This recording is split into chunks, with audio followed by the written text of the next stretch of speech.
Bonjour à tous et bienvenue sur Maroc 24. Assurez-vous de vous inscrire et d'activer les notifications pour rester informé de toutes nos nouvelles vidéos. Aujourd'hui, mercredi 17 janvier 2024, on va décortiquer les manigances du régime algérien, maître dans l'art de la politique de façade. Alors que des voix de beaucoup de sénateurs s'élèvent pour une harmonisation des liens Kenya-Maroc, soulignée par la généreuse distribution d'engrais marocains, orchestrée par Sa Majesté le Roi en octobre 2022, le président algérien, dans un geste calculé, a promis le 15 janvier 2024 un don de 16 000 tonnes d'engrais au Kenya. Restez avec nous pour plus de détails dans cette revue de presse tirée du site d'information Perspective Med. Sur instruction du président de la République, l'Algérie a fait un don de 16 000 tonnes d'engrais au Kenya. Il s'agit de l'urée 46, un engrais essentiel pour la fertilisation des terres pour améliorer les rendements, indique un communiqué de la présidence algérienne, relayé par les médias locaux. Et de préciser que cette action entre dans le cadre de la politique d'aide au développement de pays africains, initiée par l'Algérie. En février dernier, Tebboune avait promis, lors de sa réunion avec le président de la Chambre basse du Parlement kényan, de fournir du phosphate et des engrais au Kenya, s'était félicité Moses Wetangula. Monsieur le président Tebboune nous a réaffirmé la nécessité de renforcer la coopération entre les deux pays, ce qui permettra au Kenya d'exporter ses produits, notamment le thé, le café et les roses, et nous permettra aussi d'importer des produits pétroliers dont le pétrole, le gaz, les engrais et d'autres matières d'Algérie, avait-il assuré à la presse algérienne. La soi-disant générosité algérienne envers le Kenya n'est pas gratuite. Elle récompense ainsi le président William Ruto, qui n'a pas retiré la reconnaissance de son pays à la pseudo-raste. A rappelé qu'en décembre 2023, des sénateurs kényans avaient appelé leur gouvernement à ouvrir une ambassade au Maroc. Initiative qui, selon ses auteurs, permettra de tourner la page des relations froides entre les deux pays. Ce don algérien au Kenya n'est pas sans rappeler l'offensive algérienne en direction de l'Angola, observée ces derniers mois. Redoutant un éventuel retrait de la reconnaissance de la fantoche raste, après les déclarations faites le 11 juillet 2023 à Rabat, par le ministre angolais des Affaires étrangères, portant sur le dossier du Sahara marocain, l'Algérie a promis d'accorder une aide financière à Luanda. Antonio Tété, chef de la diplomatie angolaise, s'est déplacé à Alger et Oran, respectivement en octobre et décembre 2023, où il a eu des entretiens avec Ahmed Attaf, son alter ego algérien.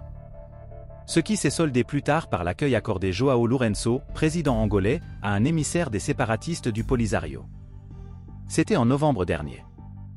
Pour rappel, en décembre dernier, lors de l'inauguration d'une foire industrielle à Alger, Tebboune a déclaré que son pays a l'obligation d'aider l'Afrique, en couvrant les besoins d'une bonne partie du continent en engrais, alors que d'autres sont en train de faire de la politique avec les engrais, en allusion au Maroc. Un mois plus tôt, il annonçait devant des entrepreneurs algériens que son pays deviendra bientôt un puissant producteur de phosphate et se hissera au premier rang en Afrique, voire dans le monde.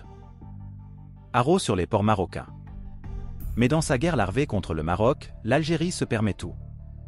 Y compris en décidant de faire l'impasse sur les ports marocains. L'Association professionnelle des banques et des établissements financiers, ABEF, a décidé de refuser toute opération de domiciliation pour les contrats de transport qui prévoient le transbordement transit par les ports marocains.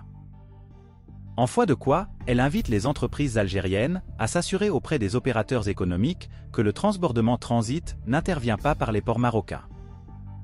L'ordre donné a coïncidé avec l'entrée en vigueur, depuis le 1er janvier 2024 dans l'espace de l'Union européenne, du nouveau système de taxation des émissions CO2 pour les navires.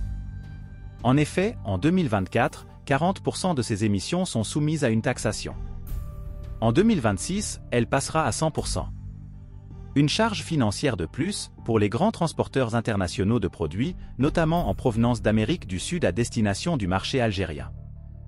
La décision de l'ABEF est destinée à dissuader les grands transporteurs internationaux qui comptaient se tourner vers le Maroc afin d'échapper à la nouvelle taxe carbone imposée par Bruxelles et y effectuer les opérations de transbordement des produits achetés par l'Algérie. Ne disposant d'aucun port de la taille de Tanger Med capable d'accueillir ces grands navires, ce sont les ports espagnols, notamment Alicante, qui jouent le rôle de hub pour les importations algériennes transbordées, ainsi dans de petits bateaux en direction d'Alger ou Oran. L'ordre donné par l'ABEF fait donc les affaires des ports espagnols, au détriment du pouvoir d'achat des Algériens, qui subiront le surcoût de la taxe carbone européenne, même pour des produits importés hors Union européenne. Pour mémoire, Gerardo Landalus, président de l'autorité portuaire d'Algésiras, avait attiré l'attention sur les pertes importantes de la compétitivité des ports européens avec l'entrée en vigueur de la taxe carbone. Dans des déclarations à la presse ibérique, le 2 janvier dernier, il a affirmé que le port Tanger-Med sera le grand bénéficiaire du nouveau régime de taxation des émissions CO2, soulignant à contrario que les ports algériens ne représentent pas une menace pour les ports espagnols et européens. Pour rester informé, je vous invite à regarder les vidéos Maroc 24 qui s'affichent sur votre écran.